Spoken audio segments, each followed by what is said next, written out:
Ladies and gentlemen, if you attend to attention, please. We'll call to order the September 14th, 2018 Administrative Committee meeting for the South Coast Air Quality Management District. First item on the agenda is board member concerns. Do any of my colleagues have any concerns that they would like to discuss this morning? Hearing none, I will assume there is none. How about in or out of the country travel, Mr. Nastri? Yes, thank you, Mr. Chairman. With regards to out-of-country travel, I would direct you to page 3 and 4 of the packet. Councilmember Buscaino was in Japan, traveling and following up on issues regarding air quality. And on August 10th through 17th, we were also in China, specifically Hong Kong, Shanghai, and Beijing, meeting with the ministries and various port officials with regards to developing an initiative to reduce ocean-going vessel ship emissions. Okay.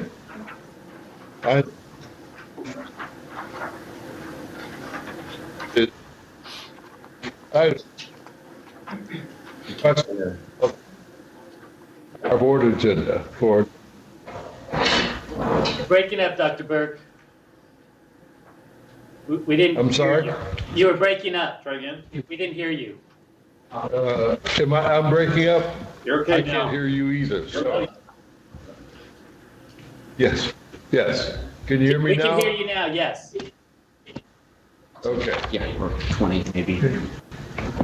So we have no questions on the board agenda for October.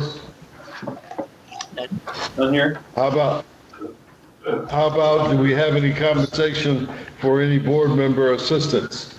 We should have one for Supervisor Perez.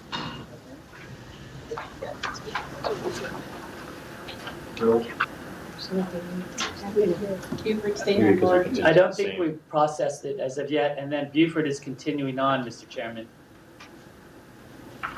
I'm sorry, can't hear you. Buford Kreitz, who was doing it for Marion Ashley, is continuing on for right now. So that's probably why there's not a new contract yet. Okay. Thank you.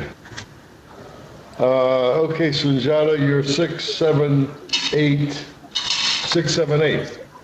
Good morning, Dr. Burke. Thank you. And good morning, members of the committee. This presentation is Sujata and Assistant DEO of Finance. This is the presentation of our special restricted funds. And in this discussion, we are going to cover 45 special restricted funds. And for this discussion, we have categorized those into 4 broad categories: emission reductions, settlements, state and federal, and other. This presentation doesn't cover our general fund, which is our operating fund. Any expenditures out of these special funds are brought to the board via board letters. And so emission reductions, we have available $41 million, settlements $15 million, and state and federal $169 million and 2.5 in other, for a total of $229 million available. However, the state and federal category, which is about $169 million, is fairly restricted because expenditures out of those funds have to be spent based on federal and state guidelines and mandates. So we're really only talking about $59 million where there is flexibility to spend money on emission reduction type of projects or what the board decides. So this slide is showing emission reduction funds, and since inception we've received about $320 million in this category, and it's made up of about 15 funds, and expenditures are $129 million, and we still have board encumbrances of about $86 million, and so there's a balance of $41 million. And these funds were created to track certain mitigation fees or rule-related fees. And monies out of these funds have been spent on monitoring projects, reducing emissions from NOx, SOx, PM, EOCs, etc., air filtration projects, and rebates such as the dry cleaner program. The next category is, and this is a detail, next category is settlement funds. And since inception in this category, we've received about, we received about 76 million, and we've spent about 52 million. There's still about 9 million in encumbrances of board-approved projects, and so there's 15 million in this category that is remaining. And so these funds were created to track some large settlements, such as the BPRCO, AES settlements, etc. And the BPRCO is fairly flexible. It has been used to spend money on environmental projects, monitoring projects, outreach projects such as senior conferences, and also education projects such as money going into the Health Effects Evolution Fund for health studies, etc. And the next category is federal and state. And that has received since inception about $3.2 billion, and we've expended about $2.6 billion. And we still have about $408 million in encumbrances or board approvals. And so there's a balance of $169 million.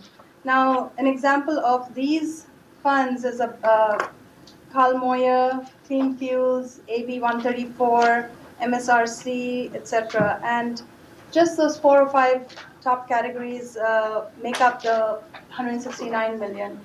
And many cities receive the AB 2766 monies, and they can see that how restricted that money is and what they can be spent on. And so this category is very restricted. The last category is other, and it has 2 funds in that, which is the infrastructure fund and the debt service fund. And ever so often, money is moved into the infrastructure fund for the long-term projects related to this building. And there is about $1 million in the debt service fund, which is used to offset some of the bond costs. And we only have $1 million left in that, and that's going to be used next year to offset that cost. And so, in conclusion, even though we are showing we have 229 million available in these restricted funds, almost 169 of that is fairly restricted for state and federal programs, and there is not much flexibility there. But there is remaining about 59 million where the board could decide, and give direction where they would like to spend on what projects. And with that, I'll be happy to answer any questions.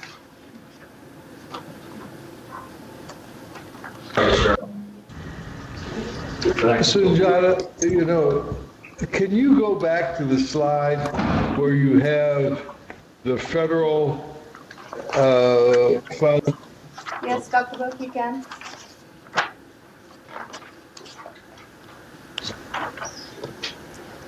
That one? Which one? The next Go one. back, yeah, that's it. Okay. So that's don't move. So that says that you have a balance of $169,800,000, right? Yes, Dr. Burke.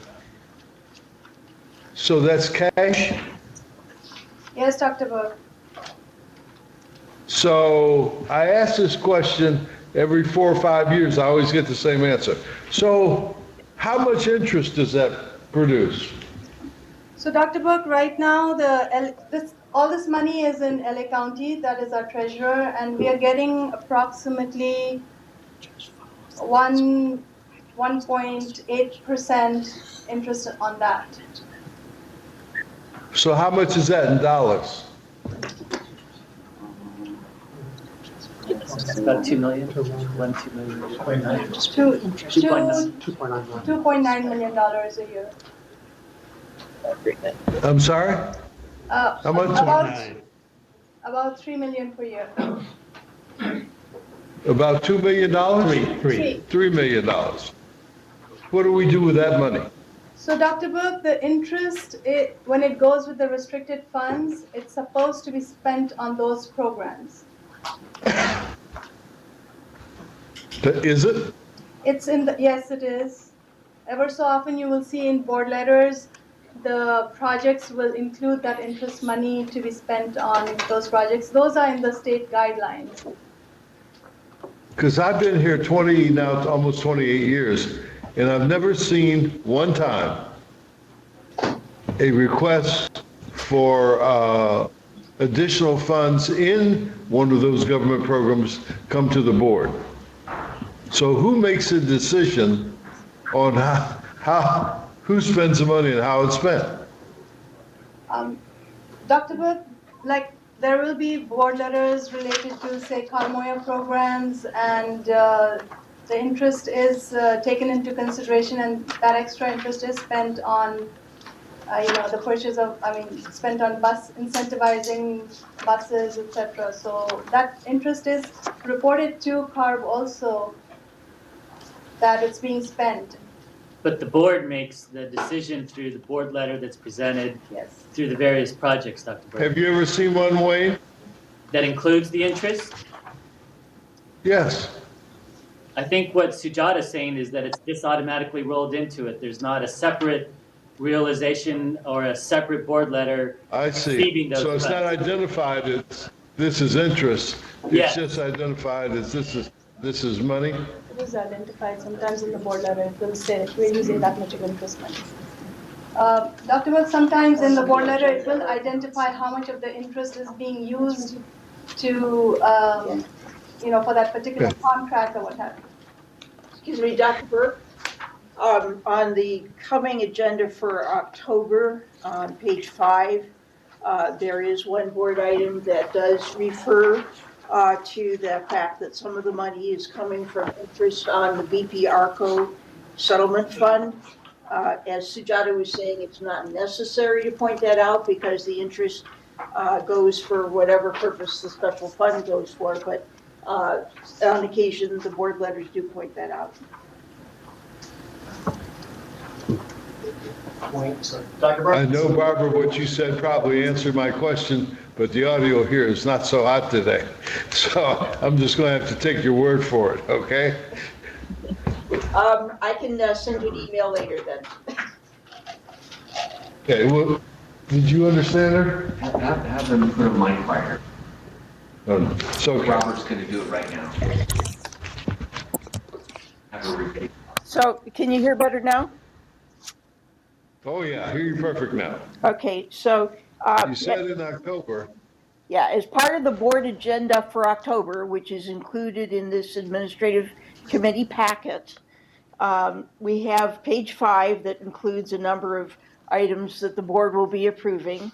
One of those items, the last item on page 5, all of the items mention which fund is supporting that payment.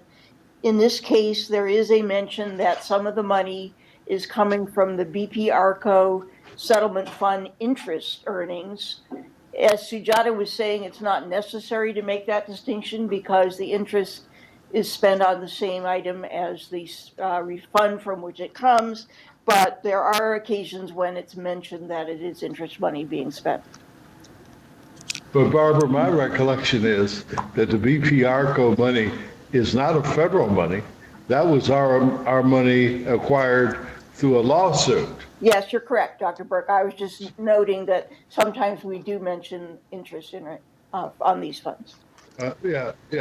What I'm saying is that there's almost $250 million out there of interest that we never, I've never been able to track where the interest on that money goes. And I've been asking this question forever. BP settlement? It's not Sujata's problem. It's a bookkeeping way. No, he said BP just now. Dr. Burke, you just mentioned the BP settlement and you were interested in the interest, is that right? BP settlement is not federal money. Understood. So what she was saying is that she has $169 million, that she gets about $3 million in interest a year. And I'm saying, I never in 25 years have seen where that $3 million a year comes from or goes. Dr. Burke, in this 169 million, that interest is already included. And we track interest for every fund.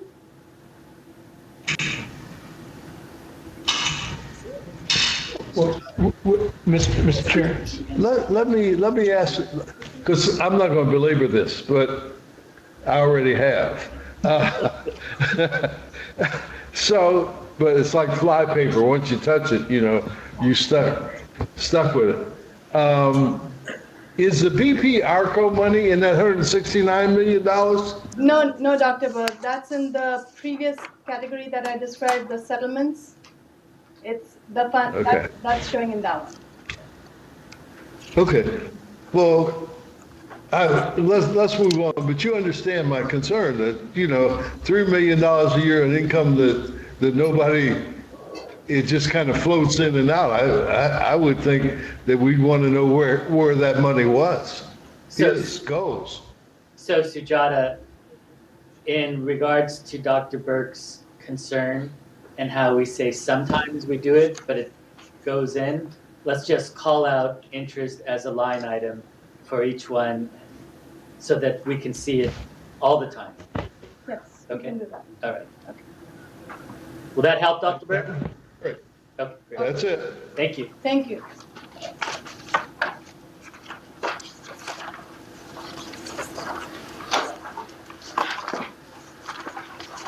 Sujata, you also have the next item. You said you're good to go. I'm good to go. Okay. Okay, good morning, Dr. Burke. Once again, Sujata Jain, Assistant DO of Finance. And this presentation is on our budgeted versus actual results for fiscal year ended 17-18, and that's as of June 30th, 2018. So briefly, we are going to cover a summary of the budgeted versus actual, and then we'll get into a little bit more detail of where the budgeted revenues and the actual results, the differences that came in, and then similarly for expenditures, we'll get into a little bit more detail, and then we've done a 5-year projection based on those results. So this first slide is showing the summary of budgeted versus actual. Our adopted budget was $147 million for revenues and $149.9 million for expenditures, and it was deficit by $2.9 million. We amended the budget throughout the year, and it was 158.7 for revenues, and expenditures were 164.3. The actual results came in at revenues being approximately 162 million and expenditures 153 million, and approximately the surplus is $9 million.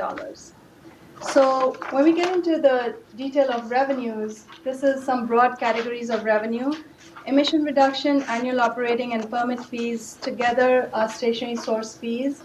And if you combine all of them, they're fairly flat, and there's not that much fluctuation if you add up all the stationary sources. Then there's mobile source, and there was some fluctuation there, and it's mainly because we amended the budget in January for AB 134 positions and expenditures. That money didn't come from the state till almost July. So some of that is getting deferred to this year, and we'll be recognizing that in this year. And then the other category is where there is the most flux, and that other category is made up of several smaller revenues, but it also has the penalties money in there, and that's where the main fluctuation was. We budget 5 million, and they came in at 14 million, so there was an increase of $9 million in that category. On the expenditure side, similarly, we've categorized these into broad categories, and salary and benefits is where we are showing the main fluctuation, and this is because there was a vacancy rate that was higher than the 9%, but there's a reason for that, because in January when we amended the budget to recognize positions or to add positions for AB 617 and AB 134, since the funding didn't come until almost June and July for both those funds, we were cautious at not just filling those positions right away, and so those will get done in this fiscal year. And so with that, we then project out 5 years based on the results. And so you can see that the fund balance in those years is above the 20%, and in the 5th year, it will be at 20%. But I just wanted to remind at this time that we had to balance the 18-19 budget, and we made some cuts in our budget by $3.6 million. And the board at that time had given some direction that, if the results warranted, we could ask for those appropriations. And so we are asking to bring back those expenditures, and if we can get appropriation for those, because they were very essential expenditures that were deferred out. They were related to some big IM projects, some monitoring expenditures, some building maintenance type of expenditures. And so based on these results, staff would ask the board if they could maybe give those appropriations. And also, based on the... Sujata, we'll be going for a formal budget amendment, Yes. and that'll be in November, correct? Yes. Okay, just wanted to be clear. Yes. Okay, yes. But I just wanted to explain that, we did have those cuts. And also, it is the board's policy to do a calculation based on the penalties to move some of that money into the health effects research fund. So that will be coming out of this surplus also. And with that, I'll be happy to answer any questions.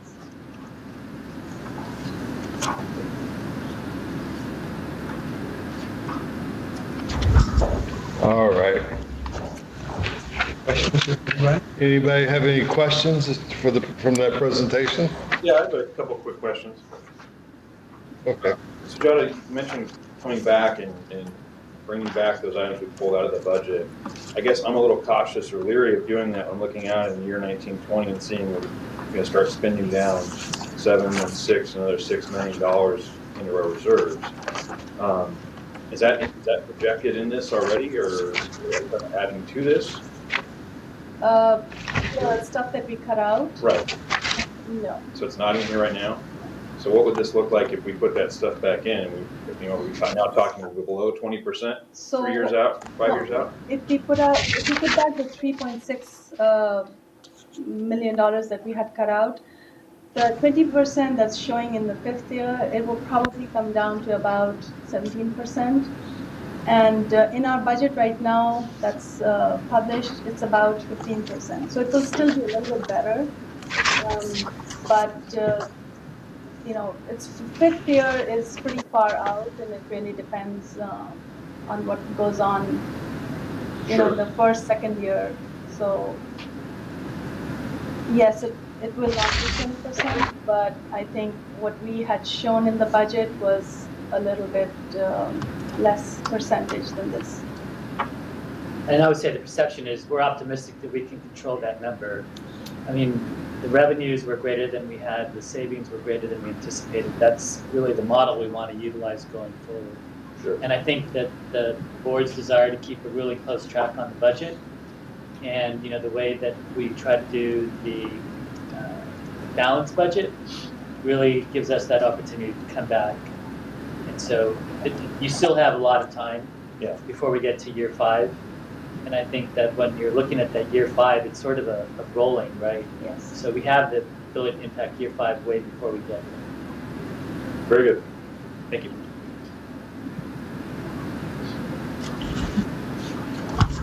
Any other questions? Okay, next item. Okay, Dr. Burke, thank you. We have public. Sorry. You have public comment?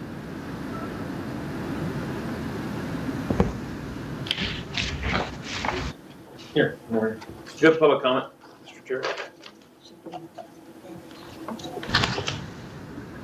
Morning, Dr. Burke, Bill So- Lamar. I'm sorry, you want to speak to item number 6? We're on item number 7. I'm just asking, just to make sure we're... Well, you didn't call for public comment. This is a new system. Let's take public. You should give us give the cards to one of the staff people next time, but That's okay. we take it now, it's fine. So we did not call for public comment, but he didn't take a motion either. So let's hear the public comment. Thank you, Dr. Burke. Hi, I'm Bill Lamar. I'm the Executive Director of the California Small Business Alliance. And I wanted to had a comment on Sujata's through unrestricted funds. And on page 19, since money is on everybody's mind today, it certainly is on ours since our emissions are going down, but our fees are going up. I see 192.6 million for expenses, and then money can be spent on reducing emissions such as NOx, SOx, rebate programs. I'd be interested in knowing what we're getting for this kind of money in terms of emission reductions. And on these rebate programs, Sujata mentioned the dry cleaner program. I'd also be interested in knowing what the frequency is for the people, dry cleaners, who are applying for rebates, presumably to get out of PERC and into either hydrocarbon or wet cleaning. Are these applications as recent as this week or this year or last year? Are they being used, and is this money being spent judiciously?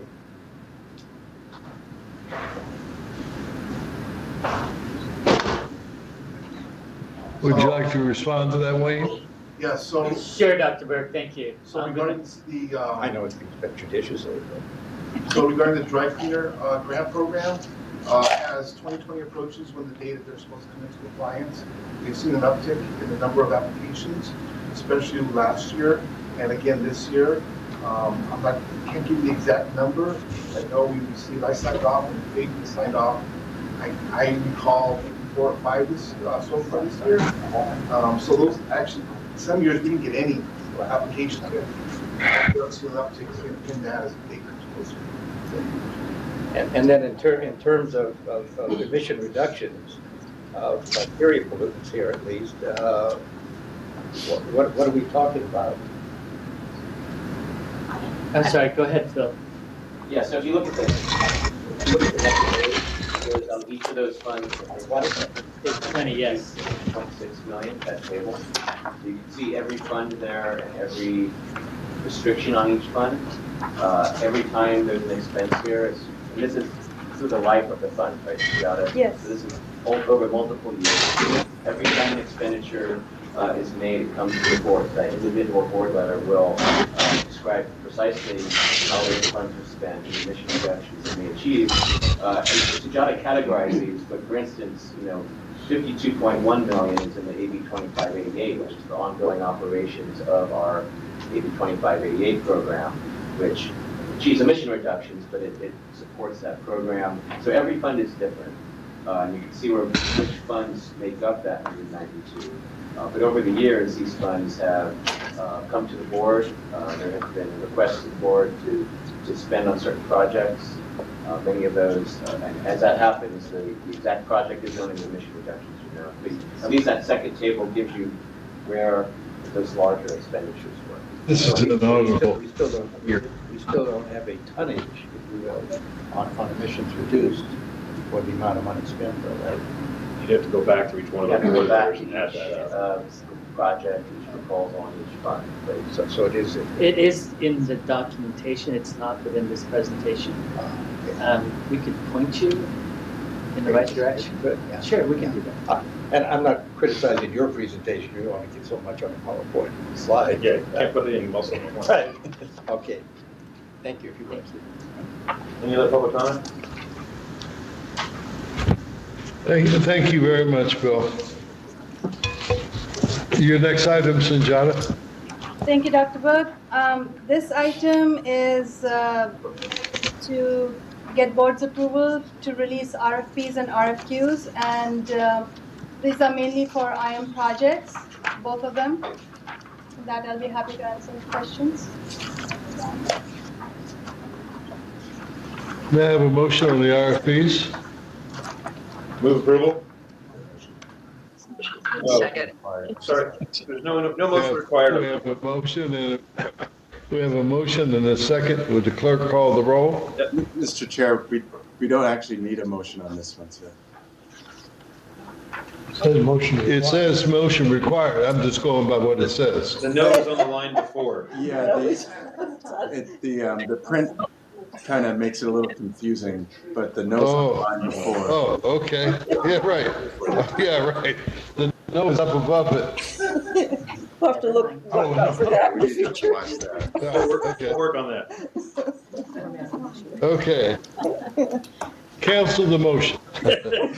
So moved. Okay. Let's then move on to Ron on item number 9. Good morning, Dr. Burke, members of the committee. Ron Moskowitz, ADO for Information Management. This is a status update on our IM projects, and everything is going well. We've begun planning our Office 365 implementation, which I'll talk about in the item number 10. We're finishing our alpha testing for our new mobile app, and we'll be in beta testing starting next week. We should receive the latest build from our quality assurance team by next Tuesday, and we'll make it available for beta testers, including Benoit. Thank you. So they'll be able to install it and provide feedback. We're also developing some enhancements to our new request to speak application, including the ability to mark a speaker who has signed up for multiple consent calendar items as completed once they've used up all their time. And everything else is on track, and I'm happy to answer any questions. I gotta say, the system works very well. Thank you. Very well, and there's no question. It expedites the meeting and helps out with the handling of the speakers. It's definitely an improvement. Thank you very much for that. You bet. Okay, item number 9. Item number 9. Oh, sorry. I'm sorry, item number 10.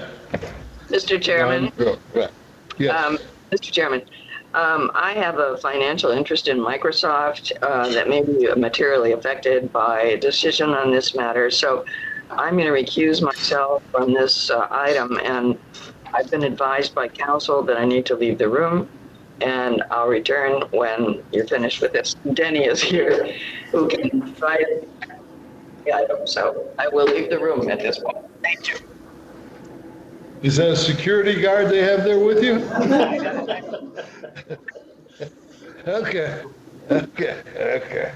Okay, item number 10. Noting the... Good morning again. This item is a standard transfer and appropriation of funds to purchase Office 365. We currently use Microsoft Office 2013, and moving to the cloud, we will completely transform the way we do our day-to-day business. Not only will we be able to access Office products anytime, anywhere, and pretty much on any device, but we'll be able to collaborate and share documents and data like never before. Additionally, staff will be allocated an unprecedented amount of storage for emails and other files.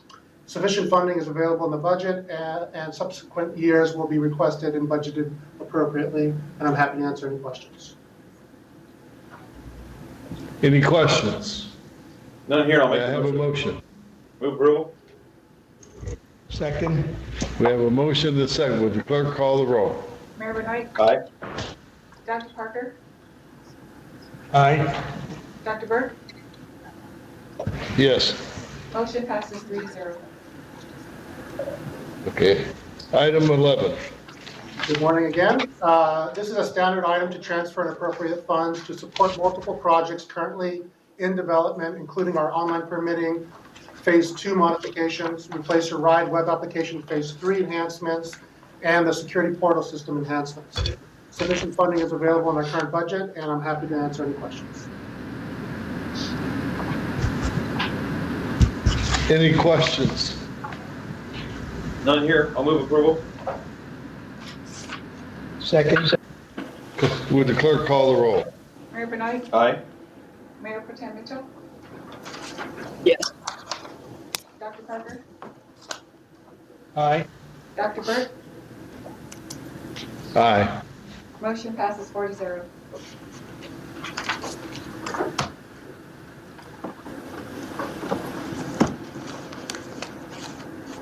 That's a little bit low. Yes. According to Wikipedia, Ed Lowe is an American politician currently serving. I was checking if Evan Lowe, who is the assemblyman who is one of my daughter's best friends, spelled his name the same way you spelled your name, which he does, you know. So the next question is he a relative of yours? Jason's not here, Dr. Bird, so we'll check with him. Dr. Burke, Jason's not available today, and in his place is Renee Benitez. No Well, I relation. know he's not a relative of yours.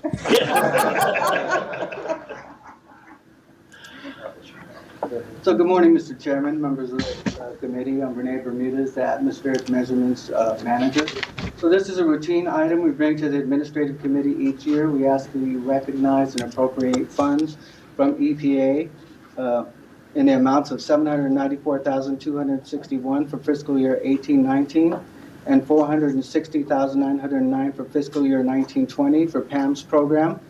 And also authorize the procurement manager to issue an RFQ for 2 direct measure NO2 monitors, 4 NOx monitors, and to also issue an RFP for technical support for the upper air meteorological network, not to exceed $100,000, and to issue also a sole source purchase based on prior bid, last price, or cooperative purchasing for the carbon dioxide analyzer, and up to 4 zero air generators and a low emission vehicle not to exceed $50,000. So we also ask that you transfer funds in the amount of $21,225 between major objects within AQ spec from services and supplies to capital outlays, and authorize the procurement manager to issue an RFQ for the purchase of 2 neutralizers not to exceed $32,000. So additionally, we ask the committee to recognize funds in the amount of $168,030 from NASA Citizen Science Grant to be included in salaries and benefits. So all of the programs are fully funded, and all the expenditures presented in the board letter have been discussed with EPA with appropriate. I would be happy to answer any questions. I have one question, Mr. Chair. We have a question by one of my colleagues, Dr. Parker. Why are we issuing a sole source for monitor? Is that the only company that provides it? So we recently purchased those instruments, and we're going off the previous purchase order. Yes.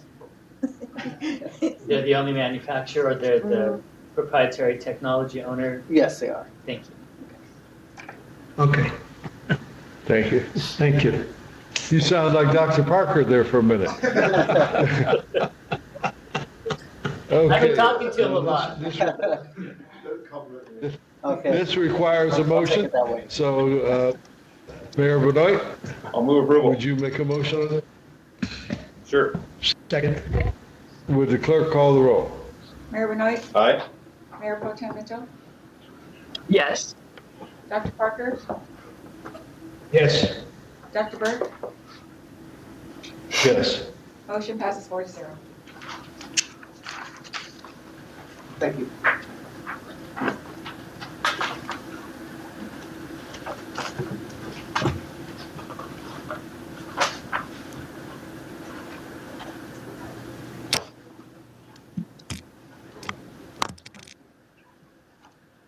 Mr. John Elvera?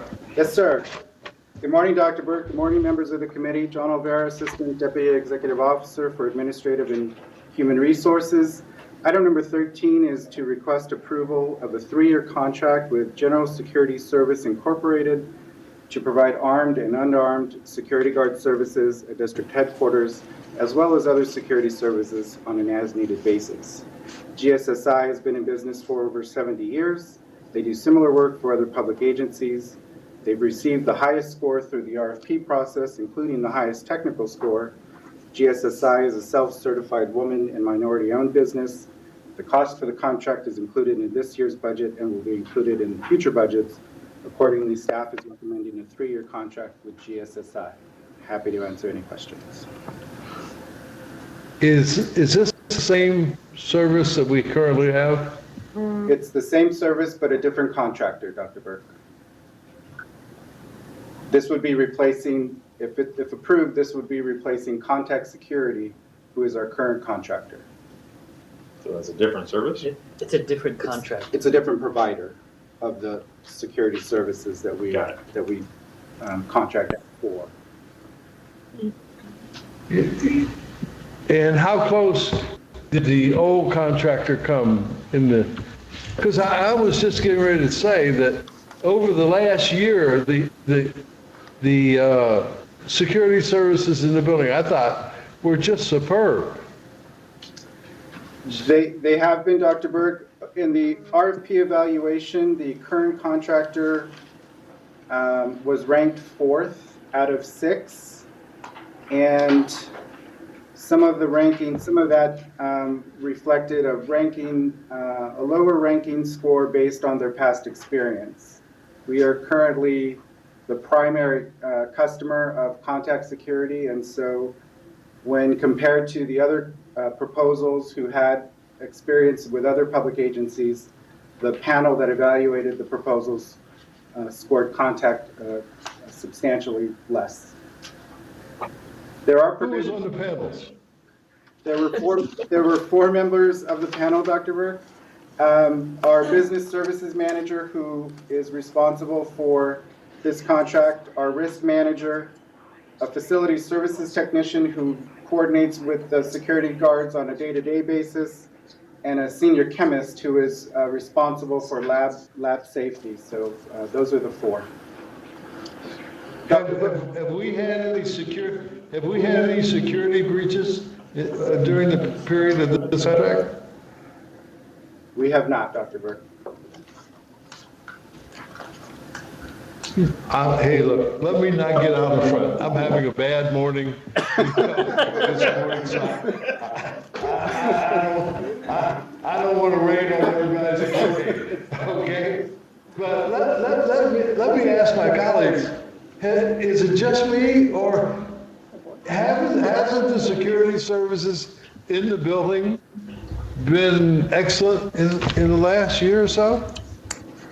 I was getting ready to compliment John on finding the people that we currently have. And now he's changing. You know, let me ask you this, John. Sure. What's the cost difference between the new guys and the old guys? So the current providers are proposing $1.64 million over the 3-year period. The proposed contractor is $1.586 million over the 3-year period. So there's about a $54,000 difference. There's exactly a $54,000 difference. But I will, Dr. Burke, can I also mention that there is a provision in the new contracts that will allow, and in some instances we can direct them to keep the existing security personnel and bring them into their firm. So there is the ability to establish continuity. I've heard that song before.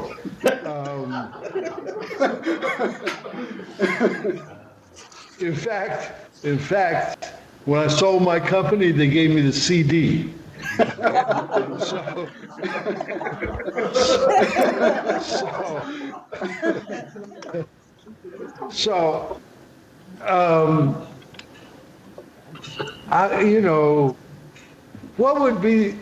What is the history of going and sitting down and talking to? Is that totally out of the question?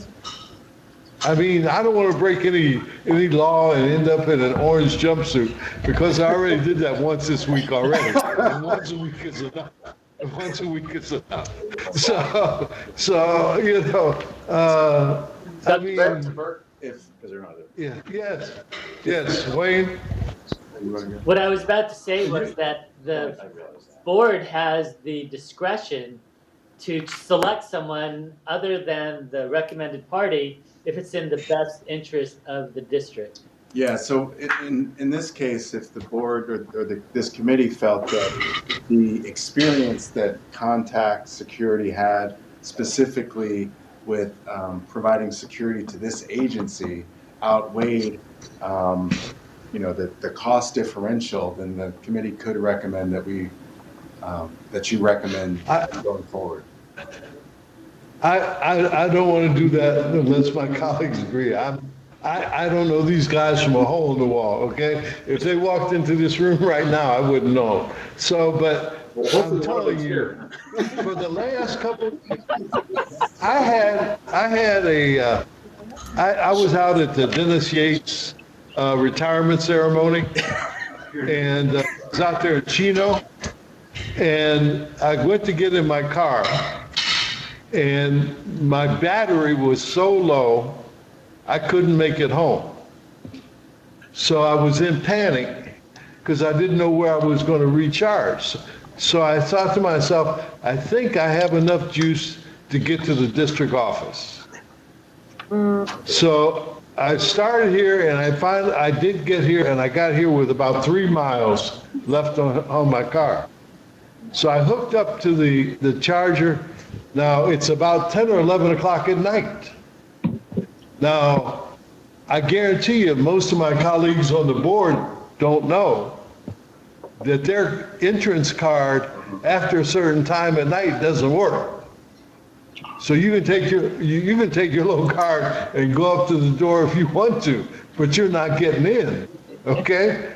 So it was going to be at least an hour or two for my card to charge up enough for me to get home. So I couldn't get in the CC8, so I walked all the way around to the front door, and the guards were there, and let me tell you, they put me, they didn't know who I was, So I pulled out my little ID card, and then they said, okay, and I said, is it okay if I go to CC8 and make some phone calls? And they said, they were professional.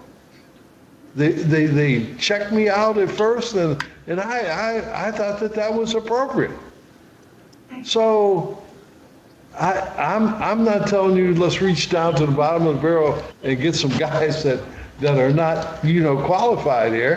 I think these guys have just done an excellent job, and for $30,000. Madam Chairman from the Legislative Committee just spent 75. So maybe, could we ask John to go back and, yes, Dr. Parker, watch my friend sink me. I was going to say, one of the things that should have been taken into consideration, if it wasn't, the cost that the district will incur in retraining someone as to exactly what we have to do, what they should be doing if they're a new company, all the strategic points, the time that you're going to have to spend with them, check behind them, get them to give the right kind of reports, versus someone who already knows that.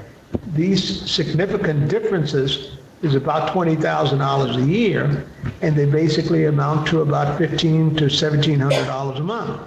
And I guarantee you that it will take more of John's time and his people's time to, how many security people are there totally that we're looking at, on a 24-hour shift? On a 24-hour shift, Dr. Parker, I want to say each shift has about 4 or 5. And the night shift, I think, has 1 less, maybe 4. So there's 9 or 10 people here on a daily basis, maybe closer to 8. And that's 7 days a week. Yes. Well, I don't think it's unreasonable to basically expect that cost to the district with retraining these individuals and making sure that would be certainly expended over a 3-year period of time. And I think that, as the council has already told us, we can certainly make a decision what's in the best interest of the district.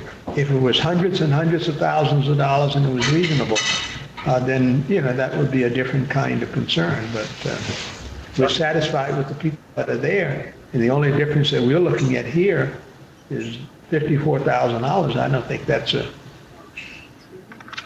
I think this is really too small amortized over 3 years is basically $17,000 a year. And John, I don't want you to think that I don't appreciate the panel and yours work on this. I mean, it gives me great trepidation, but if my colleagues agree, I'd like to see something worked out with these fellows. No, we can definitely go in that direction, Dr. Burke. Okay. I have, Let me ask May, can we move the other firm now? Yes. Yeah, if you want to move to recommend that the contract go to Contact based on your belief that their experience in providing security to the district over the past few years outweighs the difference in cost, which it sounds like you've made that determination, then you can do that. Okay. Then I would make that motion. If I can get a second. I'll second it. Okay, we have a motion, a second. Would the clerk please call the roll? Mayor Benoit, Aye. Mayor Pro Tem Mitchell, Yes. Dr. Parker, Aye. Dr. Burke, Yes. motion passes 4-0. Now, I gotta tell you, that's the first time I've ever seen that done here. Yeah, that's really interesting. Thank you, John, for your cooperation. No problem. I have one more, Dr. Burke. Okay, next item. That's okay. Okay. So item number 14 is to create a new. Oh, I'm sorry. This is to create a new manager position in the Information Management Division. Under Ron's direction, the IM department has been undergoing a modernization of its staff to meet operational needs. This item continues that process. The new Information Technology Manager class spec reflects updated knowledge and skill requirements to be prepared to address the current and future state of technology. The existing manager positions in IM would be reclassified to this new class specification with approval of this item. There is no fiscal impact to this action other than the funding that is already included in this year's budget. I'm happy to answer any questions. Any questions by any of my colleagues? None here. I'll accept a motion on this. I'll move the item. Second. We have a motion and a second. Would the clerk call the roll? Mayor Benoit, Aye. Mayor Pro Tem Mitchell, Yes. Dr. Parker, Yes. Dr. Burke, Aye. motion passes 4-0.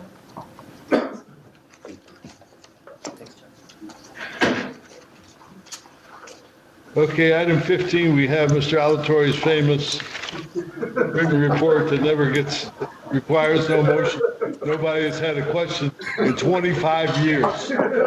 That's another small league record. Is there any other matters before the board? Public comments. How about public comment? In CC8? None here, sir. Going once, going twice? None here? Judy, you got None here. anybody there? Jenny doesn't want to say. Okay, then there's nobody here, so I will adjourn the admin committee meeting.